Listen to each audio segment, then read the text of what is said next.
Assalamualaikum warahmatullahi wabarakatuh. Innal hamdalillahi nahmaduhu wa nasta'inuhu wa nastaghfiruh wa na'udzu billahi min syururi anfusina wa min sayyiati a'malina. May yahdihillahu fala mudhillalah wa may yudlil fala hadiyalah. Wa asyhadu an la ilaha illallah wahdahu la syarikalah wa asyhadu anna Muhammadan 'abduhu wa rasuluh sallallahu alaihi wasallam wa ala alihi wa ashabihi wa man ihtada bihadihi wastanna bisunnatihi ila yaumiddin. Amma ba'du, fa inna ahsanal kalami kalamullah wa khairal hadi hadi Muhammadin sallallahu alaihi wasallam wa syarral umuri muhdatsatuha wa kullu muhdatsatin bid'ah wa kullu bid'atin dhalalah wa kullu dhalalatin finnari. Amma ba'du.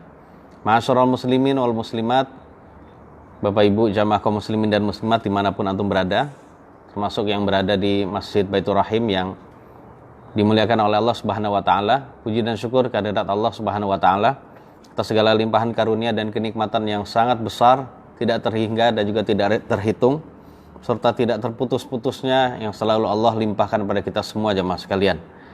Kita hidup ini berlimpah nikmat, tercurah nikmat jemaah sekalian. Maka tidak ada alasan bagi kita untuk mengingkarinya. Dan di antara kenikmatan dari Allah Subhanahu wa taala, Allah masih memberikan kita juga kesempatan untuk bisa bersyukur padanya dengan menggunakan nikmat ini dalam rangka mencari keridhaannya. Dan di antara hal yang bisa mendatangkan keridhaan Allah adalah kita thalabul ilmi jamaah sekalian. Karena thalabul ilmi adalah jalan keselamatan bagi kita kelak.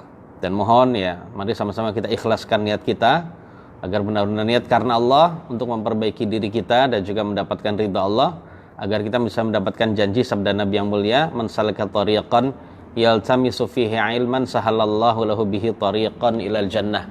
Siapa saja yang melewati dan menempuh suatu jalan dalam rangka menuntut ilmu, maka Allah akan memudahkan bagi dia jalan menuju surga. Kaum muslimin dan muslimat rahimanillah wa iyyakum dimanapun antum berada, di Masjid Baitur Rahim dan juga dimanapun antum berada, kita akan lanjutkan kajian bab salat kita. Inilah yang diperbolehkan bagi kita jamaah sekalian di dalam sholat kita. Jadi hal-hal yang berikut ini yang diperbolehkan kita lakukan dan kita ucapkan dalam sholat. Jadi pembahasan ini penting agar tidak timbul ya prasangka dari sebagian orang yang menganggap bahwasanya sholatnya sudah batal, sholatnya tidak sah gitu ya. Anda tidak boleh melakukan hal demikian. Ini adalah prasangka yang kurang tepat jamaah sekalian. Sebab perkara yang berikut ini adalah perkara yang diperbolehkan kita lakukan di dalam salat. Terkhusus tentang masalah hal-hal yang dibolehkan dalam salat, kita sudah membahas di pertemuan lalu tentang perbuatan-perbuatan yang diperbolehkan dalam salat. Kita sudah membahas sampai 17 ya. Jemaah sekalian, 17 gerakan, 17 perbuatan yang bukan gerakan salat maksud saya, yang diperbolehkan dilakukan di dalam salat. Ini berarti menunjukkan syariat kita adalah syariat yang luas jemaah sekalian, yang tidak kaku, yang tidak mengatakan, tidak membuat aturan sholat itu nggak boleh melakukan apapun, tidak demikian. Jadi syariat kita adalah luas, kita wajib sholat, wajib kita khusyuk. Menurut sebagian ulama kita selayak untuk khusyuk dalam sholat, namun kalau kita mendatangi atau mengalami suatu hal, kita boleh melakukannya walaupun itu bukan bagian dari sholat. Dan masih berkenaan dengan hal-hal yang diperbolehkan dalam sholat, kita akan membahas macam yang kedua, bagian yang kedua, yaitu al-aqwal wa ma fi ma'naha al-mubahatu fis shalah. Jadi ucapan-ucapan dan apa saja yang semakna dengan ucapan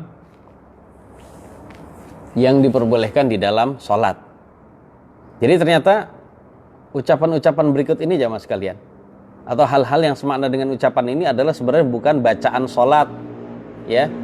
Bukan bagian dari sesuatu yang kita ucapkan di dalam sholat, namun ternyata boleh kita melakukannya. Makna boleh ini menunjukkan sholatnya tidak batal, tetap sah, dan tidak usah mengulangi dari awal gitu ya, seperti itu. Baik, yang pertama kita akan baca yaitu al-fathu 'alal imam.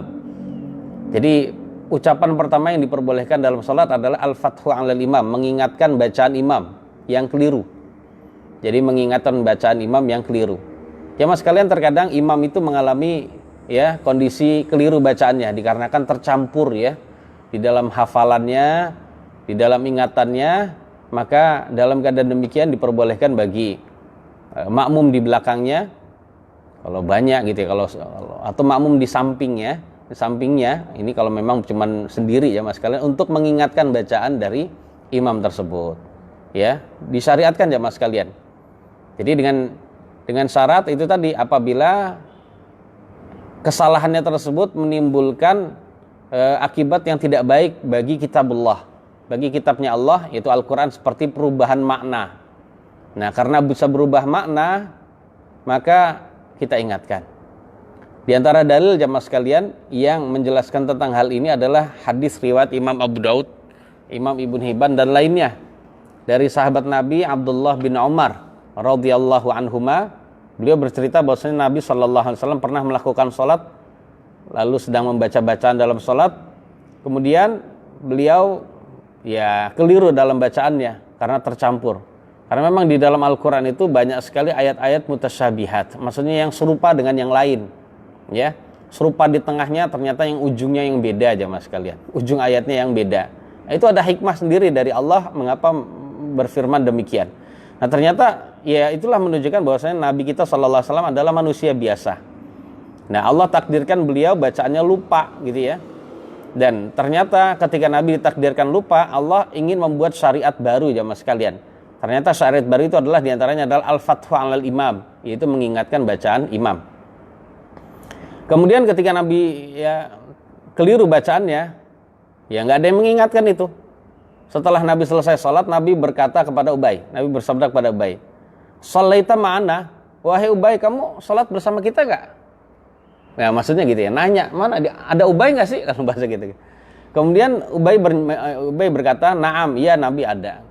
Jadi Ubay yang pertama kali disebut Nabi jamaah sekalian. Kemudian Nabi bersabda, "Fama mana'ak?" Apa yang mencegah kamu tidak mengingatkan saya? Nah, hadis ini dan juga hadis yang lain jamaah sekalian menunjukkan bahwasannya disyariatkan ya bagi makmum untuk mengingatkan bacaan imam apabila imam itu bacaannya salah. Nah, jadi intinya seperti itu. Kemudian catatan tentang masalah al-fathu 'alal imam, mengingatkan bacaan imam jamaah sekalian, ini ada fikihnya sendiri ya, agar kita benar-benar bisa tahu. Pertama, ini adalah termasuk ibadah karena mengingatkan ya seorang imam yang keliru dalam membaca kitabullah. Ya, maka ini adalah ibadah, dan pertama orang yang mengingatkan ini harus niatnya karena Allah. Jadi niatnya karena Allah. Jadi benar-benar harus benar-benar ditata hatinya ya, di manajemen hatinya agar benar-benar niatnya karena Allah. Jadi jangan ada niat dia yang lebih hebat agar orang lain tahu bahwasannya saya juga punya hafalan seperti dia, nggak kalah seperti ini. Tidak demikian. Ini harus dihilangkan ya mas sekalian ya. Itu yang pertama. Yang kedua, selayaknya imam itu tidak dulu diingatkan. Tidak dulu diingatkan bacaannya apabila dia masih mengulang-ulang bacaan tersebut. Ya. Sebab terkadang dia bisa ingat sendiri, itu lebih baik tanpa kita yang mengingatkan. Ya, gitu ya jemaah sekalian. Contohnya dia lupa ayat berikutnya atau kalimat berikutnya. Nah, dia tidak diam, tapi dia lupanya itu dengan cara dia ngulangi kembali ayat yang terakhir. Tujuannya agar bisa ingat nantinya. Nah, ketika diulangi gitu ya, diulangi bolak-balik itu tidak mengapa, nggak masalah. Itu lebih baik dibandingkan kalau kita yang mengingatkan. Sekali lagi, imam ingat sendiri itu lebih baik daripada kita yang mengingatkan. Kalau dia kondisinya yang pertama ini yaitu adalah dia mengulang-ulang bacaan, tidak mengapa. Karena mengulang-ulang ayat itu diperbolehkan seperti nanti akan kita bahas sama sekalian. Ya, seperti itu. Barangkali dengan ngulang-ulang sekali lagi atau 2 kali atau 3 kali nggak masalah aja mas sekalian. Ya, dalam keadaan begitu itu lebih baik. Itu yang kedua aja mas. Yang ketiga, imam tidak dahulu diingatkan. Tidak diingatkan terlebih dahulu apabila ingat imam itu diam. Nah, kalau ini kondisi yang kedua, imam itu diam karena dia lupa bacaan berikutnya gitu ya. Atau dia salah bacaannya. Dia diam, tidak bolak-balik dalam bacaan, tidak ragu-ragu dalam bacaannya. Kecuali kalau memang diamnya terlalu lama. Jadi kalau diam, dia mikir apa ya ayat setelahnya, apa ya bunyinya, nah dan seterusnya. Nah, kalau imam diam dulu, kita jangan langsung ini jamaah sekalian, ini terkadang orang tidak sabar. Terkadang orang tidak sabar untuk mengingatkan gitu ya. Akhirnya dia ngingetin cepat padahal sebenarnya dia diam dulu. Contohnya dia diam dengan cara daham dulu ya, itu biasa seperti gitu imam. Daham dulu.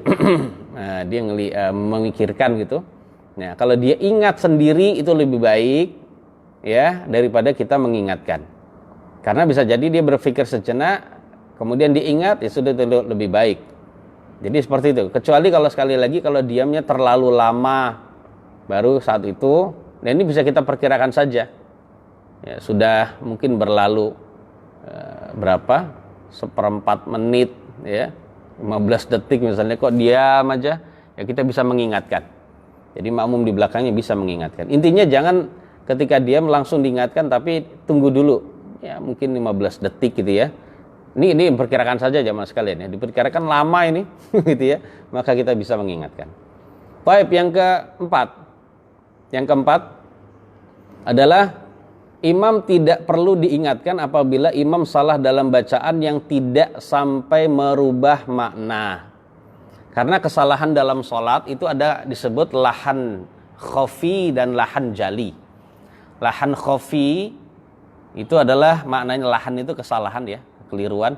Ada kekeliruan khafi yang samar, ya, yang itu tidak sampai merubah makna jemaah sekalian. Seperti yang asalnya dengung, yang dalam kaidah tajwid dengung, dia tidak dengung. Yang dalam kaidah tajwid bacaannya cuma 1 alif, namun dia karena itulah sebagian imam, dia mengutamakan lagu, irama, gitu ya. Sehingga dia memanjangkan lebih dari 1 alif. Ini keliru dalam ilmu tajwid dan itu tidak boleh. Itu kurang beradab terhadap bacaan Al-Quran. Tapi itu adalah keliru yang tidak sampai merubah makna. Ya, tidak usah. Tidak usah di dalam sholat, tapi usah di luar sholat, itu maksud saya. Maksud saya kalau di luar sholat silahkan, karena itu penting gitu ya. Dalam mereka mengagungkan Al-Quran, Al-Quran nggak boleh dibaca nabrak-nabrak begitu. Waktunya dengung kok dia lewat gitu. Ini sebaiknya tidak. Tidak ya. Tapi diingatkan setelah sholat, tidak di dalam sholat. Jadinya intinya kalau mengingatkan di dalam sholat adalah mengingatkan kesalahan yang sampai merubah makna. Saya ulang ya, sampai merubah makna. Kemudian jemaah sekalian, yang keberapa? Yang kelima. Ya, perkara yang kelima yang harus diingat dalam masalah fikih ini dan juga adabnya, yang mengingatkan bacaan imam adalah dia yang berada di dekat imam. Dia yang berada di dekat imam. Jadi bukan yang jauh ya mas sekalian. Ya, seperti itu. Ya sudah, ketika imam sudah cukup diingatkan dengan orang yang dekat, ya sudah, yang jauh nggak usah bicara. Karena kalau semuanya bicara, imam kayak ditawur aja mas sekalian. Kayak diprotes dalam sholat gitu ya. Ya Allah, suratnya paling surat yang nggak terlalu ini. Jadi diingatkan oleh semua, jadi kayaknya imamnya ngeblank gitu ya mas sekalian. Bisa, ada yang seperti itu. Nah, jadi yang ingatkan sebagian saja, khususnya yang pas di belakang. Pas di belakang, sudah cukup diwakilkan dia. Maka hendaknya kita memberikan kemuliaan bagi orang yang memang punya hafalan lebih, yaitu pas di belakang imam. Nah, mungkin pertanyaan bagaimana kalau yang ingat, yang bacaannya baik, yang hafalnya banyak, yang tahu bacaan imam itu salah atau enggak, ternyata di belakang telat. Yang di belakang, pas di belakang imam yang orang tidak paham. Apakah dia harus berteriak? Ya, mungkin kalau di soft 2 tidak mengapa, di soft 2 pas di belakang imam nggak masalah kita bicara gitu ya. Tapi kalau di belakang banget, nggak usah teriak-teriak, udah diem saja. Yang penting imam itu salahnya bukan pada Al-Fatihah, salatnya masih sah gitu ya. Namun kalau imam salahnya hanya selain surat Al-Fatihah, ya insya Allah sudah diamkan saja. Nanti baru habis salat baru diingatkan.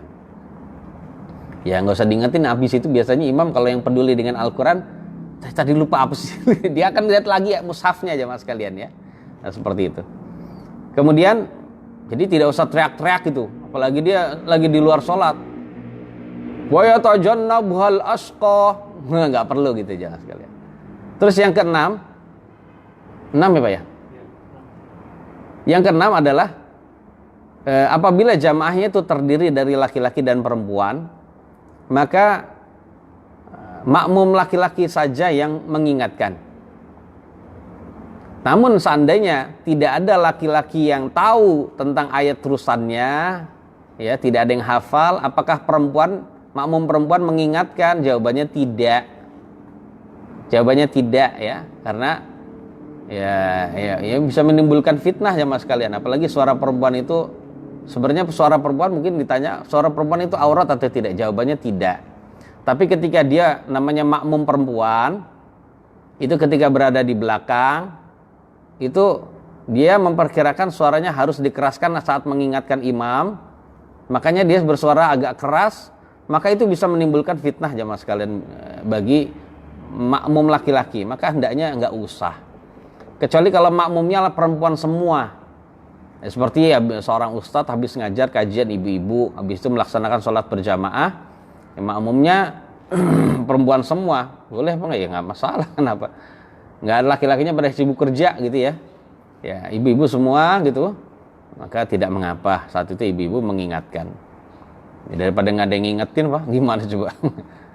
Malu sendiri imamnya gitu ya. Nah, saya kira itu cukup yang berkenaan dengan masalah hal ini. Jadi jamaah sekalian, ya ini berkenaan dengan masalah fikih al-fathu 'alal imam, yaitu mengingatkan bacaan imam. Kemudian yang berikutnya jamaah sekalian yang dirahmati oleh Allah, di antara yang diperbolehkan dalam salat adalah tirdadul ayati fi salati tatawwu'. Yaitu mengulang-ulang ayat, mengulang-ulang satu ayat di dalam salat tatawwu', salat sunnah. Jadi salat sunnah jamaah sekalian, ini kita bisa ulang-ulang bacaannya satu ayat tersebut dalam rangka untuk bisa lebih mentadabburinya.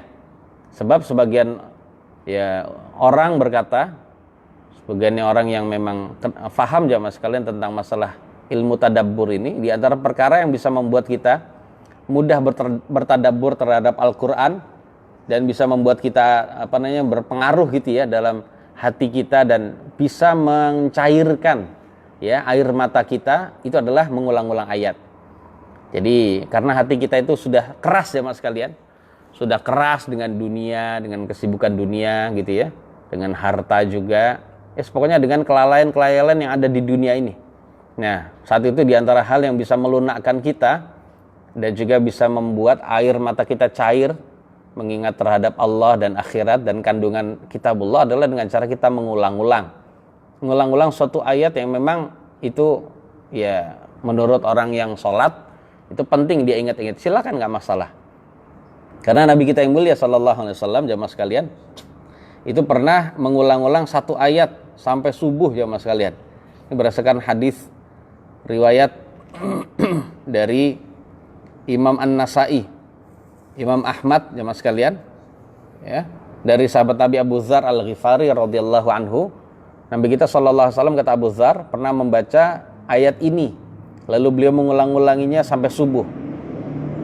In tu'adzibahum fa innahum 'ibaduk wa in taghfir lahum fa innaka antal azizul hakim. Surat Al-Maidah ayat 118. Artinya jika engkau menyiksa mereka, ini adalah firman Allah jamaah sekalian. Tapi firman Allah ini adalah firman yang menghikayatkan ucapan Nabi. Jadi jika engkau menyiksa mereka ya Allah, karena maka sesungguhnya mereka itu adalah hamba-hambamu, ya, terserah engkau ya Allah. Dan jika engkau mau mengampuni mereka, tidak menyiksa mereka, maka sesungguhnya engkau maha perkasa lagi maha bijaksana. Itu diulang-ulang terus ya oleh Nabi kita yang mulia sallallahu alaihi wasallam sampai subuh. Ya, itu diulang-ulang Nabi. Tentu saja Nabi adalah orang yang hatinya paling lembut, paling lunak, dan beliau adalah orang yang sudah biasa mencair air matanya gitu ya. Beliau mengulang-ulang untuk bisa dikarenakan sayangnya terhadap umatnya. Karena lafadznya, jika engkau menyiksa mereka, maka mereka itu adalah hamba-hamba-Mu ya Allah. Tidak ada sifat zalim di dalam zat-Mu. Yaitu adalah ya sesuai dengan kehendak-Mu. Tapi jika engkau memaafkan mereka, mengampuni mereka, tidak engkau siksa, maka sesungguhnya engkau maha perkasa lagi maha bijaksana. Jadi terus diulang jemaah sekalian. Kemudian ada suatu asar yang diriwayatkan oleh Al-Imam Ibnu Abi Syaibah dalam kitab Musannafnya dari seorang tabi'in bernama Masruq ya, Masruq gitu ya. Beliau bercerita ada seorang sahabat Nabi yang mulia Tamim Ad-Dari radhiyallahu anhu mengulang-ulang ayat ini jemaah sekalian.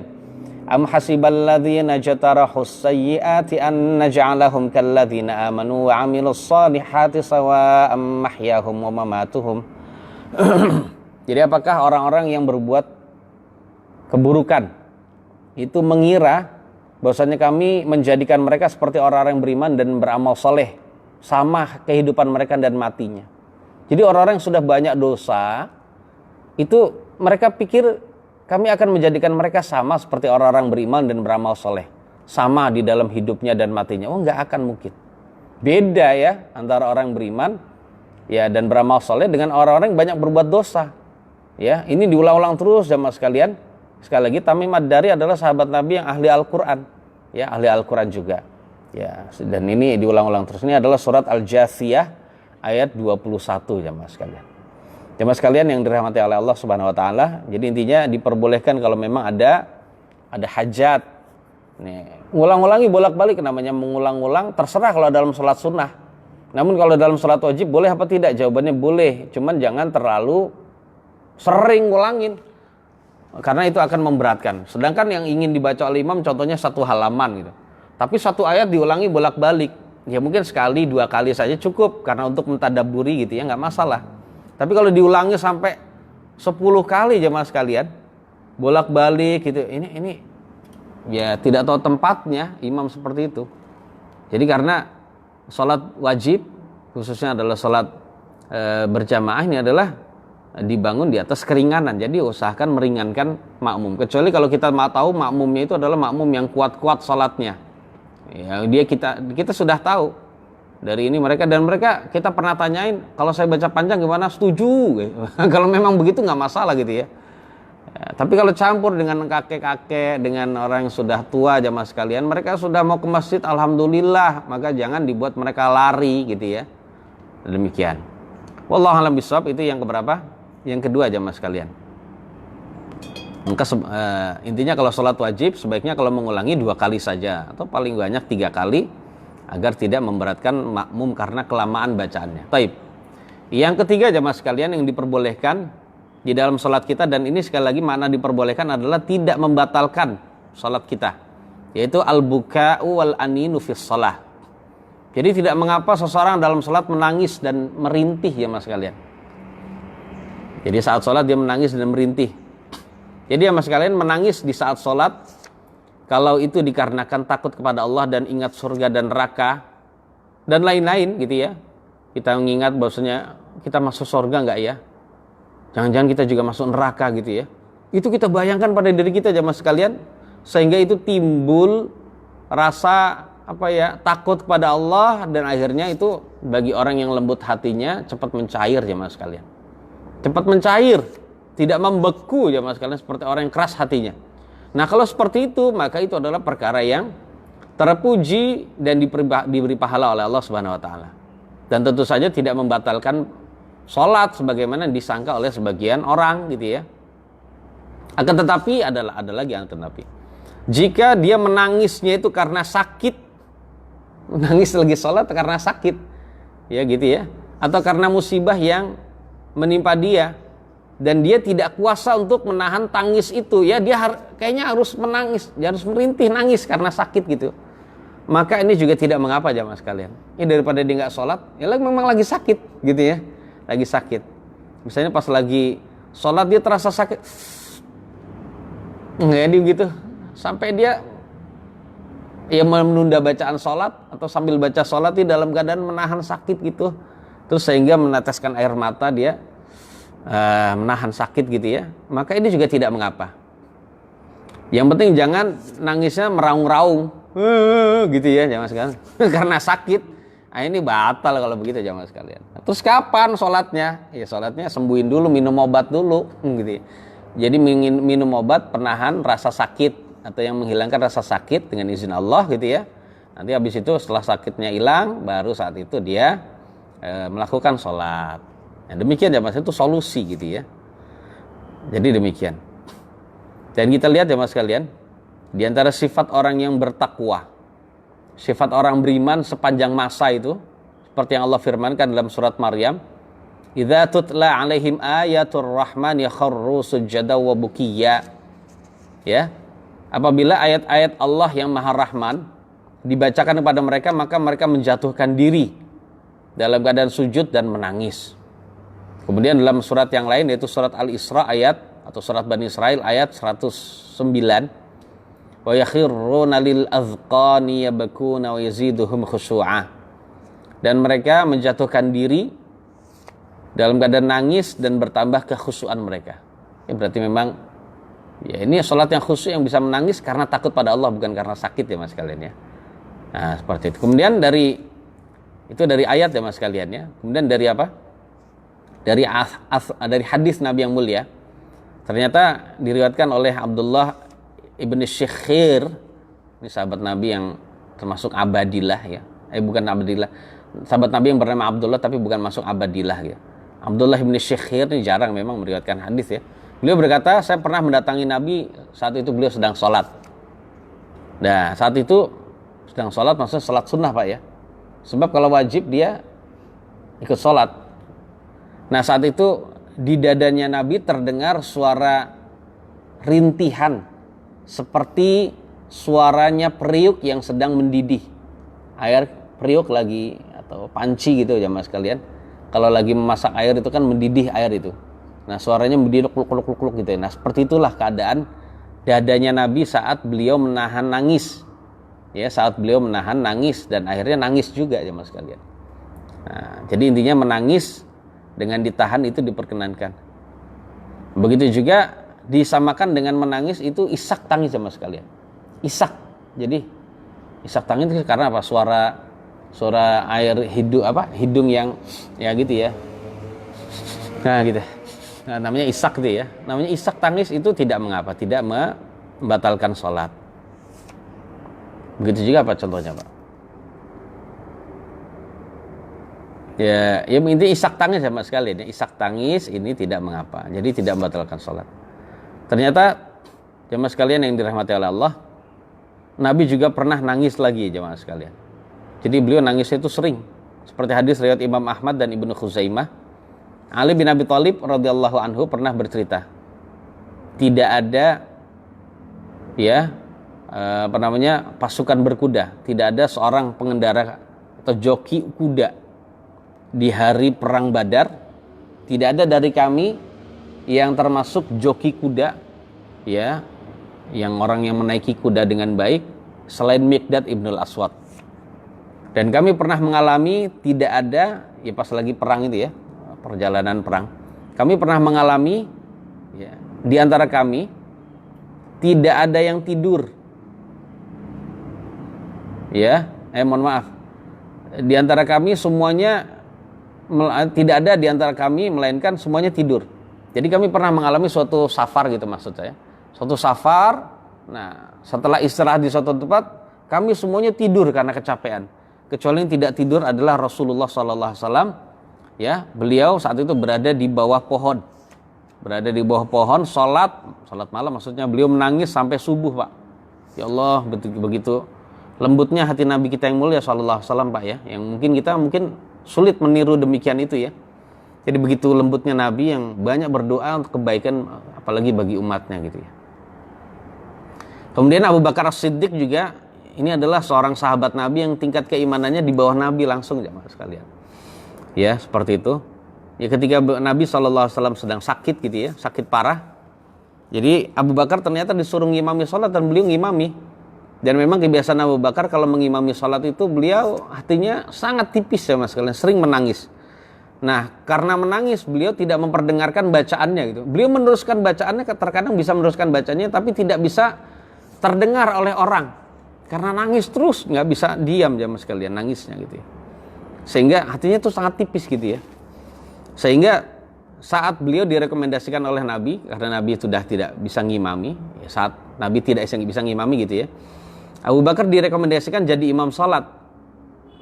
Maka Aisyah ya usul, wahai Nabi, Abu Bakar tuh laki-laki yang tipis hatinya, gampang nangis. Ketika dia membaca Al-Quran, dia akan akan terkalahkan dengan nangis, tidak bisa terdengar suaranya oleh manusia. Ya perintahkan yang lain saja Nabi. Udah perintahkan Abu Bakar untuk sholat, untuk imami sholat. Oh, Nabi tetap ya kekeh gitu ya. Nah seperti itu jamaah sekalian. Perhatikan jamaah sekalian, dalam urusan masalah ini adalah termasuk isyarat. Kan namanya pemimpin di waktu dulu kan, itu selain pemimpin dalam masalah urusan kenegaraan gitu, dia juga pemimpin dalam masalah sholat ibadah gitu ya. Nah, termasuk khutbah Jumat juga ya. Nah dalam keadaan begitu, ketika Abu Bakar yang disuruh maju jadi imam, ini adalah isyarat bahwasannya setelah Nabi wafat beliau yang jadi khalifah pengganti Nabi itu tadi. Nah makanya Ali bin Abi Thalib aja dalam suatu riwayat jemaah sekalian, beliau merasa ridho dengan kekhalifahan Abu Bakar. Ya, dengan kekhalifahan Abu Bakar. Dengan beliau berkata, radhiyahu lana Rasulullah sallallahu alaihi wasallam lidinina afala nardahu lidunyana. Rasulullah sallallahu alaihi wasallam ridha terhadap Abu Bakar untuk kita dalam urusan dunia, dalam urusan agama kita. Nabi saja ridha Abu Bakar itu sebagai orang yang menjadi pemimpin bagi agama kita dalam salat maksudnya. Masa sih kami tidak ridha kepada Abu Bakar untuk ngurusi dunia kami? Ya, kami akan ridho dengan kekhalifahan Abu Bakar As-Siddiq radhiyallahu taala anhum, ya. Baik jamaah sekalian. Intinya adalah menangis itu boleh.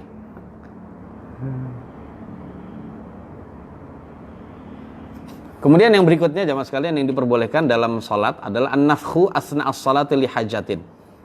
Ternyata ada suara yang boleh diperdengarkan dari orang yang sholat saat dia sedang sholat, yaitu an-nafkhu, meniup-niup. Meniup-niup saat sedang sholat karena ada hajat. Ini juga nggak membatalkan sholat ya mas sekalian. An-nafkhu meniup, ya. Seperti itu. Nabi pernah niup-niup ya mas sekalian. Pernah meniup-niup dalam sholatnya. Yaitu dalam hadis yang diriwayatkan oleh Al-Imam Abu Dawud, An-Nasa'i, dari sahabat Nabi Abdullah bin Umar. Pernah jamaah sekalian Nabi, ya ini pas kejadian matahari gerhana jamaah sekalian. Kejadian gerhana matahari, Nabi melakukan sholat melakukan sholat kusuf, melakukan sholat kusuf gerhana. Kemudian di dalam sholat ternyata Nabi begini jamaah sekalian, gitu. Dan kita tahu dalam suatu hadis sahih riwayat Imam Al-Bukhari, ketika sholat gerhana, Nabi kita yang mulia sallallahu alaihi wasallam itu diperlihatkan, divisualisasikan surga dan neraka. Nah, saat diperlihatkan surga jamaah sekalian, seperti apa? Seperti 4 dimensi itu seperti beliau di hadapan beliau, sehingga beliau meraih-raih ingin mendapatkan kurma, untayan kurma di surga itu. Yang satu diperlihatkan Nabi. Jadi kalau Nabi meraih itu seperti ada di depannya pas ya jamaah sekalian. Nabi bilang seandainya saya bisa ngambil itu dan saya berikan pada kalian, kalian akan memakan kurma tersebut seumur dunia. Karena buah-buahan surga itu adalah sifatnya tidak akan pernah habis gitu ya. Nggak tahu ntar sifatnya gimana. Nah kemudian ketika kalian melihat saya dalam sholat gerhana itu mundur-mundur, itu dikarenakan saya melihat neraka. Jadi Nabi melihat neraka. Nah diantara ya, perilaku yang dilakukan oleh Nabi, Nabi meniup-niup. Barangkali itu bisa tertiup. Nabi diperlihatkan api saat itu. Dan Nabi berkata, atau Nabi mengucapkan uf.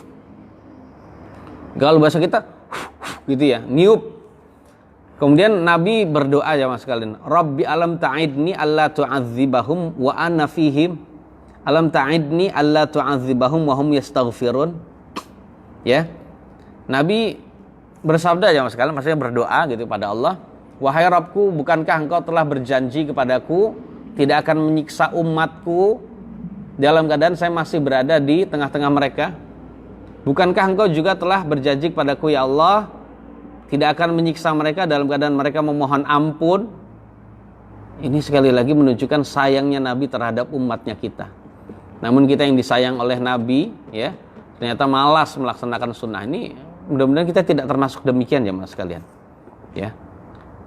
Kemudian jadi intinya tidak mengapa ya mas sekalian, suatu saat mohon maaf kalau kita memang ada hajat untuk meniup sesuatu, contoh ada semut di depan kita pak, pas di tempat sujud kita atau pas di tempat telapak tangan kita saat sujud, maka saat sebelum sujud kita boleh meniup-niup agar semut tersebut menyingkir dan tidak sampai mati kita tindih dengan kepala kita atau dengan tangan kita.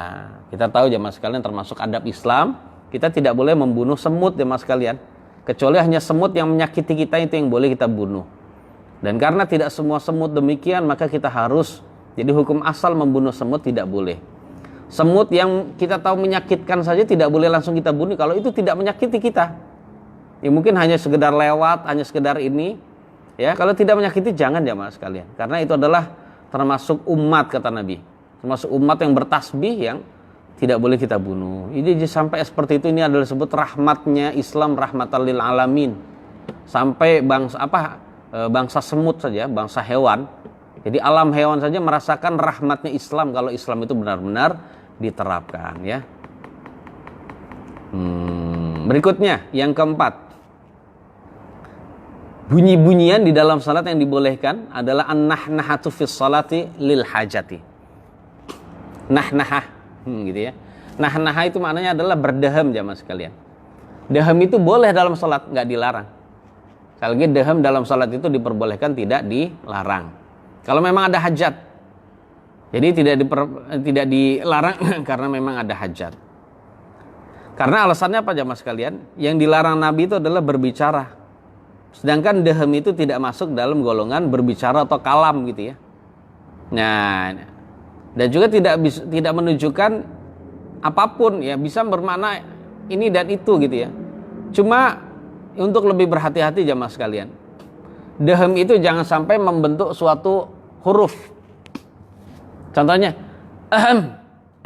gitu ya. Ini deham yang beda, ya. Kalau seperti ini sudah membatalkan sholat. Tapi kalau deham dikarenakan kita memang ingin deham, ya karena memang kondisi tenggorokan kita lagi tidak enak, kita harus membaca, gitu ya, maka diperkenankan. Tapi kalau deham sudah membentuk satu kata, gitu, itu namanya bermain-main, tidak boleh, jamaah sekalian. Jadi hendaknya dibedakan, ada deham yang membatalkan, ada deham yang tidak membatalkan. Kalau yang membatalkan seperti nah, gitu ya. Nah, itu kayak seperti main-main. Dia mungkin seakan-akan ingin memberi isyarat, tapi ternyata isyarat itu dalam bentuk bunyi yang sudah membentuk suatu huruf. Ini tidak boleh. Nah, tapi kalau tidak membentuk suatu huruf, nah itu tidak mengapa. Wallahu a'lam. Jadi sekali lagi, alasannya apa? Karena tidak membatalkan. Karena yang membatalkan, jawabannya adalah yang membatalkan hanyalah kalam atau berbicara atau berkata-kata. Sedangkan deham itu bukan termasuk berkata-kata. Kecuali kalau deham itu bisa membentuk suatu huruf, gitu ya. Wallahu a'lam. Yang berikutnya, jamaah sekalian, yang diperbolehkan di dalam salat adalah alhamdu fis salati liman atas. Saat bersin diperbolehkan, bahkan dianjurkan bagi orang yang bersin dalam salat, baik salat wajib maupun salat sunnah, untuk mengucapkan alhamdulillah. Dibolehkan dia memutus bacanya dulu untuk baca alhamdulillah. Lagi contohnya bersin, alhamdulillahirabbil alamin. Hasim. Ya, contoh Pak ya. Dia ngucapin alhamdulillah lagi. Boleh alhamdulillahirabbil alamin. Nah, gitu ya, atau alhamdulillah saja diperbolehkan. Habis itu dia melanjutkan Ar-Rahmanir Rahim, Maliki Yaumiddin, dan seterusnya. Ada hadis riwayat dari Al-Imam At-Tirmidzi, An-Nasai, dan lainnya, jamaah sekalian, dari sahabat Nabi Rifa'ah bin Malik. Ini hadis yang terkenal memang tentang masalah bersinnya sahabat, kemudian beliau mengucapkan tahmid. Kata Rifa'ah bin Malik radhiyallahu anhu, saya pernah sholat di belakang Rasulullah sallallahu alaihi wasallam, lalu saya bersin bangkis. Lalu saya berdoa. Lihat hebatnya sahabat Nabi. Dia pas lagi bersin dalam salat, dia berdoa, alhamdulillah hamdan katsiran thayyiban barakan fih, barakan alaihi kama yuhibbu rabbuna wa yarda. Segala puji bagi Allah dengan pujian yang banyak, yang baik, yang diberkahi serta dibarokahi, sebagaimana yang dicintai dan diridhai oleh Rabb kami. Masya Allah, ini kalimat pujian yang agung, Pak. Intinya adalah alhamdulillah, tapi dia bacanya panjang. Alhamdulillahi hamdan katsiran thayyiban mubarakan fih, mubarakan alaihi kama yuhibbu rabbuna wa yarda. Itu dibaca dalam salat, jamaah sekalian. Ya, dibaca dalam salat. Kemudian setelah selesai salat dan Nabi salam, Nabi berkata, Nabi bersabda, manil mutakallimu fis shalah. Tadi siapa yang bicara lagi salat tuh? Nabi tahu, jamaah sekalian. Walaupun mungkin sahabat Nabi yang mulia sallallahu alaihi wasallam itu berbicaranya tidak begitu keras, tapi Nabi bisa tahu. Karena Nabi, jamaah sekalian, ketika ada orang salat di belakang Nabi, nah ini seandainya Nabi setelah selesai salat nggak menegur, berarti ini adalah salat yang sunnah. Jadi sama seperti salat yang diajari Nabi di depan, gitu Pak ya. Karena kata Nabi, fa inni arakum min wara'i dhahri. Saya bisa melihat kalian dari belakang punggung saya. Ya, ini adalah wahyu, mukjizat yang Allah berikan pada Nabi. Siapa tadi yang bicara saat sholat, kata Nabi? Kemudian Rifa'ah berkata, Ana ya Rasulullah, saya tadi wahai Nabi. Kemudian apa jawaban Nabi jamaah sekalian? Walladzi nafsi biyadihi laqad tadaraha bid'atun wa salasuna malakan ayyuhum yas'adu biha. Demi zat yang jiwaku di tangannya, maksudnya demi Allah, sesungguhnya benar-benar ada lebih dari 30 malaikat yang berlomba-lomba siapa di antara mereka yang lebih dahulu membawa naik kalimat tersebut ke hadapan Allah. Apa maknanya, Pak? Rebutan, Pak. Rebutan karena apa? Karena memang kalimat tersebut adalah kalimat yang indah, agung, mulia. Itu kalimat yang ya tidak remeh jamaah sekalian. Dan ketika Nabi yang mulia sallallahu alaihi wasallam itu tidak melarang, bahkan memuji, maka menunjukkan yang demikian ini diperbolehkan jamaah sekalian, tidak membatalkan sholat. Dan ini termasuk sunnah takririyah. Ada hal yang dilakukan sahabat Nabi, Nabi ingkari, maka ini bukan termasuk sunnah. Nah, perlu diingat jemaah sekalian, yang dilakukan oleh Rifa'ah bin Malik ini memang tidak ada ajaran Nabi sebelumnya, tapi dia lakukan, kemudian Nabi setujui, Nabi takrir, Nabi tetapkan bagian dari syariat, maka boleh. Nah, kalau orang di zaman sekarang membuat amalan baru, perhatikan ya mas sekalian, membuat amalan baru, alasannya dulu ada sahabat Nabi juga nggak diajarin Nabi, Nabi puji.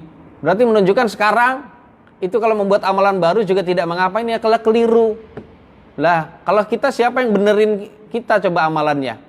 Seperti zikir dengan nyanyian, dengan menari-nari, dengan joget-joget, dengan tabuhan rebana jemaah sekalian. Ini siapa yang mengizinkan? Yang mentakrir itu sebagai bagian dari syariat Nabi sudah tidak ada jemaah sekalian. Ya, demikian itu ya. Nah, ini intinya hadis ini menunjukkan bahwasannya yang demikian ini tidak mengapa. Ini yang diperbolehkan mengucapkan alhamdulillah hanya yang bersin jamaah sekalian, ya. Sedangkan yang dengar di sampingnya gimana? Ngucapin yarhamukallah nggak, Pak? Kadang bisa jadi dia ngucapin alhamdulillah kedengaran dengan sampingnya. Nah, kalau di luar sholat itu wajib itu yang dengar itu mengucapkan yarhamukallah. Ya, jangan sampai lupa jamaah. Tapi kalau dalam sholat gimana? Ini tidak boleh jamaah sekalian. Karena itu dilarang. Ya, jadi intinya di dalam salat tidak boleh bicara. Kemudian kalau di dalam hadis ada yang menunjukkan boleh mengucapkan alhamdulillah saat bersin, hanya ini saja pengecualian. Sedangkan yang mengucapkan yarhamukallah ini tidak boleh berdasarkan keumuman bahwasanya salat itu tidak diperkenankan berbicara. Berbicara orang sehari-hari itu nggak boleh. Ya, demikian. Ini berdasarkan hadis ya, riwayat Imam Muslim dari sahabat Nabi yang lain, Muawiyah bin Al-Hakam. Kata beliau, Muawiyah bin Al-Hakam radhiyallahu anhu, suatu ketika saya sholat bersama Nabi, tiba-tiba ada seorang laki-laki bersin dari makmum itu. Dia berkata alhamdulillah dan saya doain yarhamukallah. Nah, di dalam hadis yang panjang itu jemaah sekalian, ternyata Nabi nggak melarang yang mengucapkan alhamdulillah, dan Nabi melarang yang mendoakan orang yang bersin, yang mengucapkan alhamdulillah itu. Yang bersin ngucapin alhamdulillah nggak dilarang Nabi, yang dilarang adalah yang mengucapkan yarhamukallah. Nah, seperti itu berarti tidak boleh. Allah alam bisawab ya jemaah sekalian yang dirahmati oleh Allah. Kita cukupkan sampai di sini dulu pembahasan tentang masalah hal-hal yang dibolehkan. Tapi saya lanjutkan aja ya, nggak apa-apa deh. Masih ada dikit. Selanjutnya nanti pertanyaan. Yang keberapa? Yang ketujuh ya, yang diperbolehkan adalah mengucapkan alhamdulillah di dalam salat karena ada perkara yang menggembirakan, Pak.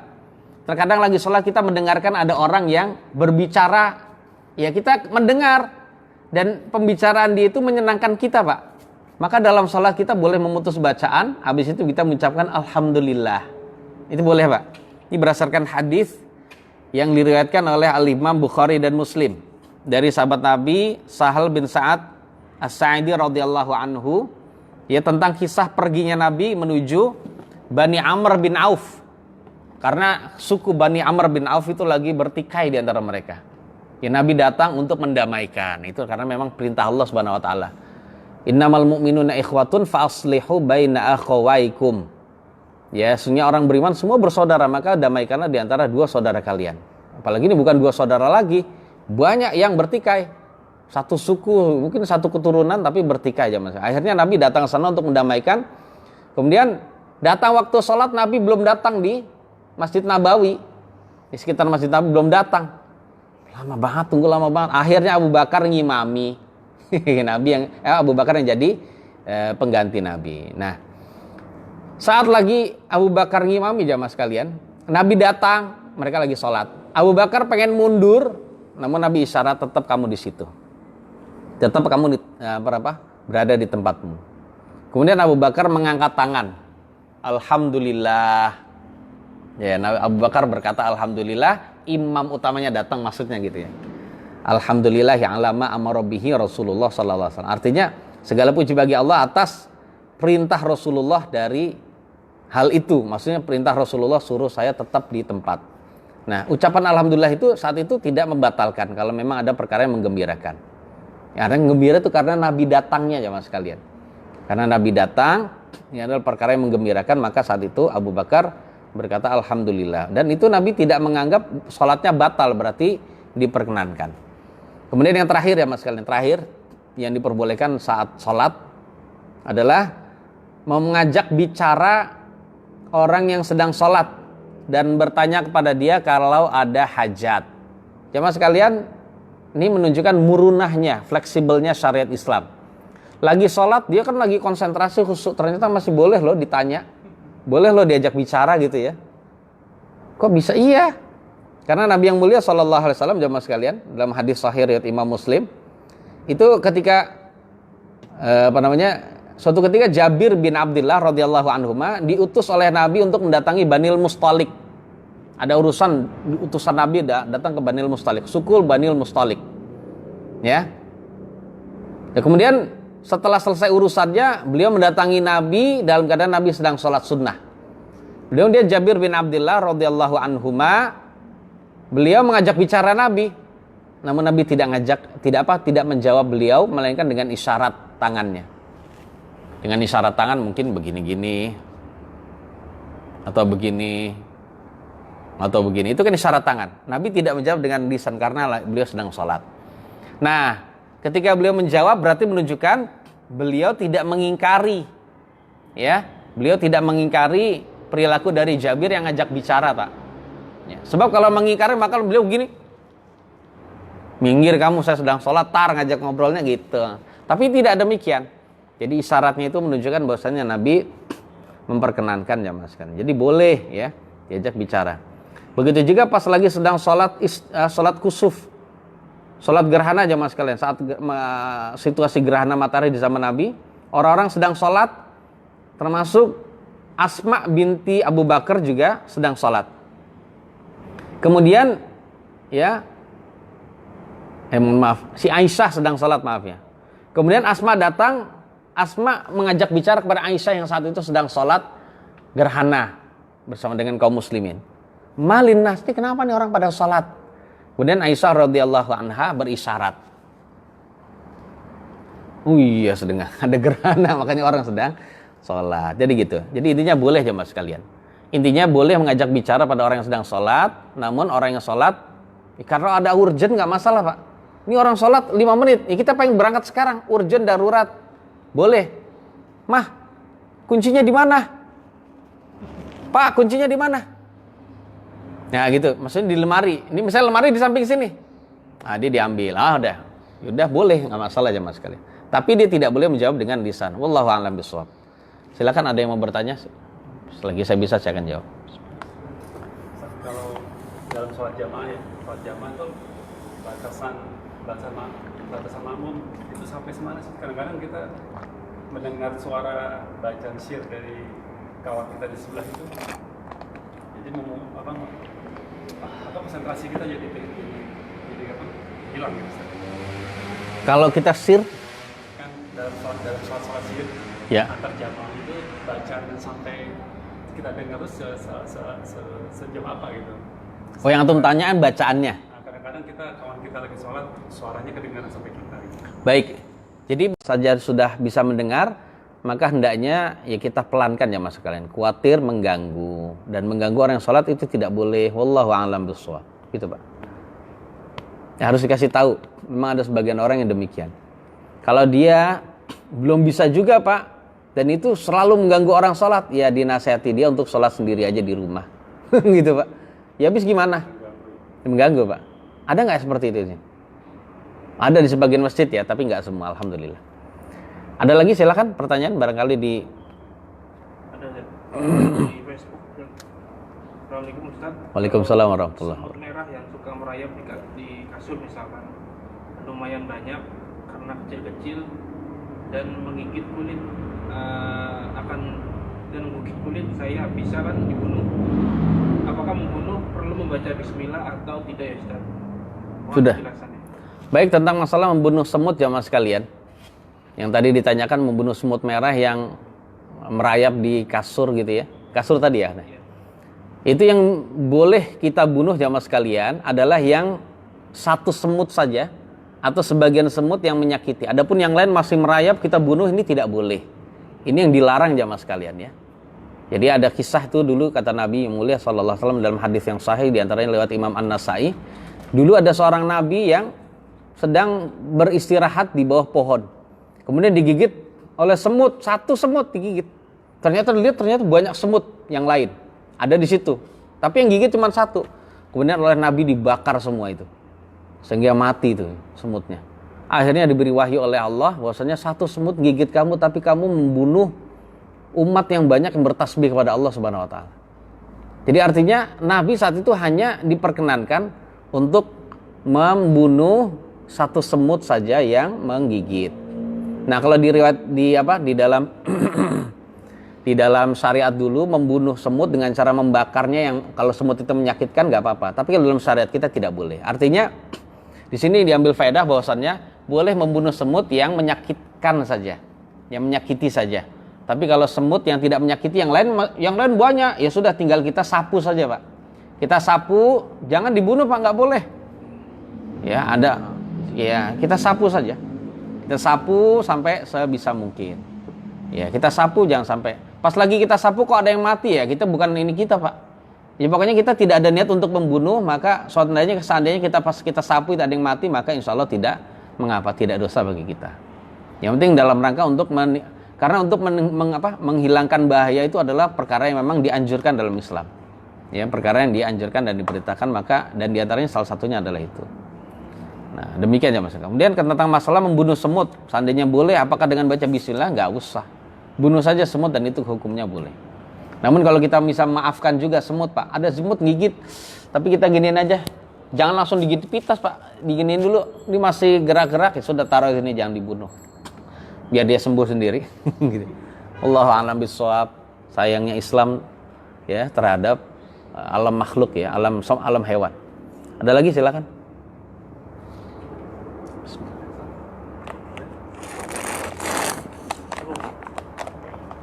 Nggak ada yang lain? Cukup dulu ya. Baik, itu saja jamaah sekalian yang dirahmati oleh Allah Subhanahu wa taala, kajian singkat kita. Semoga bisa memberikan faedah dan manfaat bagi saya khususnya dan bagi jamaah sekalian, baik yang berada di Masjid Baitur Rahim dan juga dimanapun antum berada. Kalau ada kekurangan, mohon maaf yang sebesar-besarnya. Kalau ada kekeliruan, itu adalah murni dari saya dan juga dari syaitan. Dan apabila ada yang benar, itu murni, itu adalah berasal dari Allah Subhanahu wa taala. Dan kita tutup, subhanakallahumma bihamdik, asyhadu an la ilaha illa anta astaghfiruka wa atubu ilaik. Assalamualaikum warahmatullahi wabarakatuh.